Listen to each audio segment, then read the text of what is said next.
Bien, continuamos. Realidad en contexto, Boreal Televisión, Voz Dominicana. Licenciado, hablemos ahora de ese título que fue utilizado para solicitar ese embargo retentivo, esas medidas conservatorias de la naturaleza que sea, porque podría ser un título que no tenga buen soporte, pero sin embargo el juez autorizó el embargo y hay que demandar en validez después para que el acreedor pueda poner en su posesión los muebles embargados de manera retentiva. ¿Qué sucede si ese título que soportó el embargo retentivo no tiene suficiente fuerza ejecutoria? Fíjese, aquí hay una práctica, y hasta prueba en contrario es así. El 557 nos dice a nosotros del Código de Procedimiento Civil que se puede trabar embargo conservatorio con un título auténtico o bajo firma privada. Cuando se dice auténtico, quiere hacer referencia a un pagaré notarial auténtico, pero cuando se dice bajo firma privada, puede ser que no sea auténtico, pero sí es un acto, o como dirían algunos, un acta. Yo no prefiero decir acta, porque es un acto jurídico.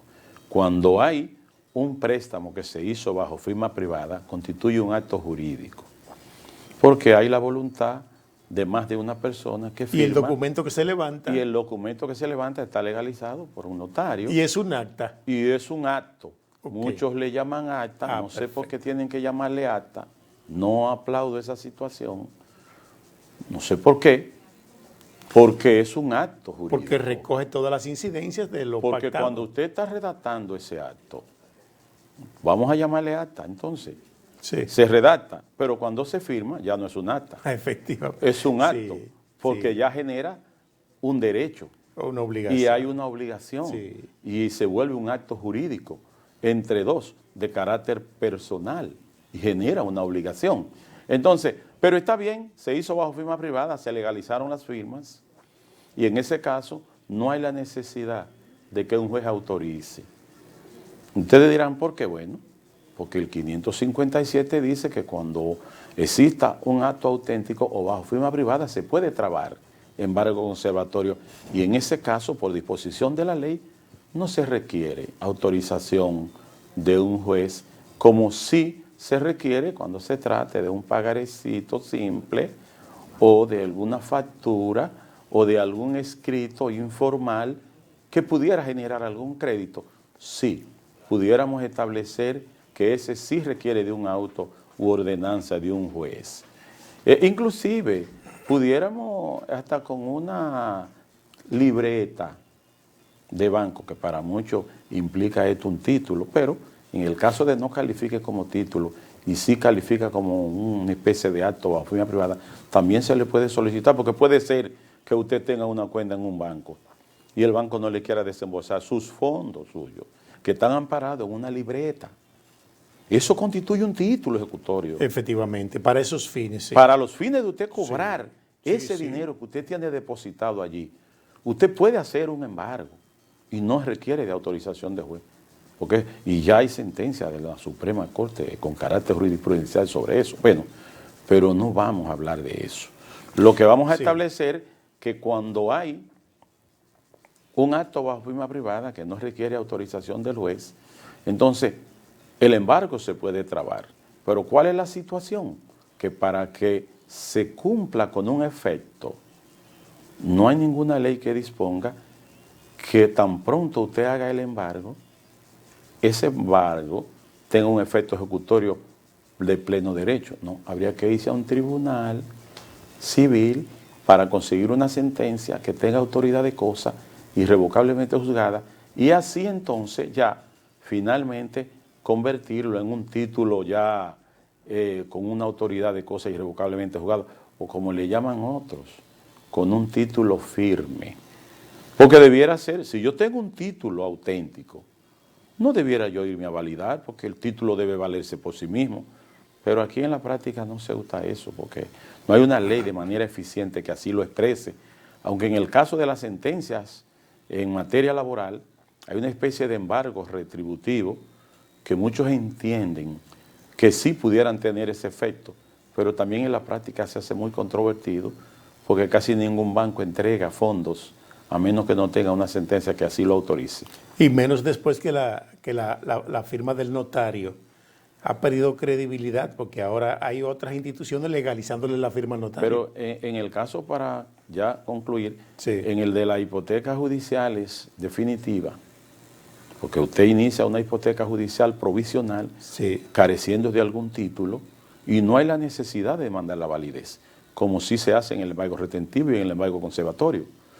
¿Qué es lo que se hace entonces? Que tan pronto se demanda el cobro de peso, la validez del embargo retentivo o conservatorio, o se demanda simplemente en cobro de peso. Vamos a establecerlo así.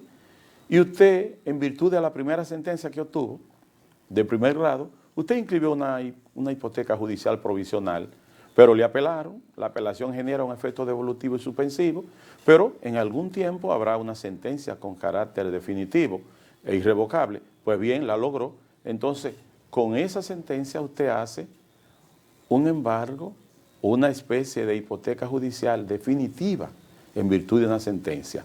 Puede hacerlo y entonces irse a lo que es la inscripción de un embargo inmobiliario. En el caso de un pagaré notarial auténtico o la primera copia certificada, que malamente le llamamos compulsa, también se puede hacer una inscripción de hipoteca judicial definitiva y de ahí pasar entonces a los trámites de un procedimiento de embargo inmobiliario con el mandamiento de pago dando 30 días y así cumplir con todas las disposiciones que dice el 673 hasta el 748 de nuestro Código de Procedimiento Civil. Pero ¿cómo se haría?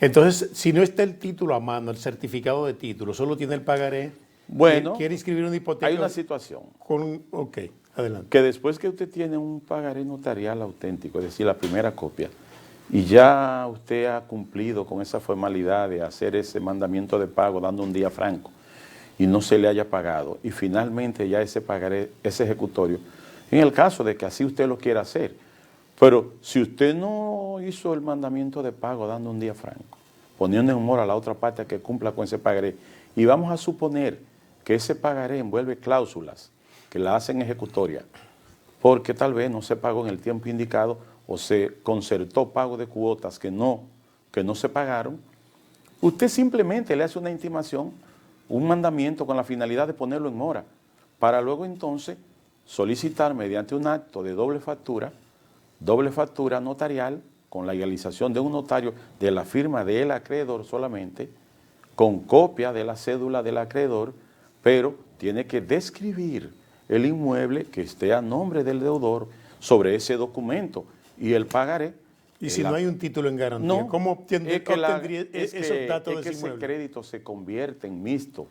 Recuerde que hay obligaciones personales, reales, en este caso las reales envuelven una obligación mixta porque inicia con una obligación personal, pero como el 2092, 2093 de nuestro Código Civil establece que los bienes del deudor son la prenda común del acreedor, pues yo le inscribo con ese pagaré a los bienes de él y no requiero de ningún otro título, que no sea la descripción del inmueble, pero que esté a su nombre. Y luego me dan una certificación de estado jurídico y yo continúo con mi procedimiento. Efectivamente, eso era lo que quería escuchar, porque si no tiene una certificación de estado jurídico, porque no hay título, entonces... Y me dan una especie Sí. de título de acreedor, de certificado de acreedor. Correcto. Además de la certificación de estado jurídico de inmueble. Así es. Llegamos al final. Gracias por sintonizarnos. La invitación para mañana, cuando estaremos de vuelta con ustedes en otro espacio Realidad en Contexto. Bye, bye. Boreal Televisión presentó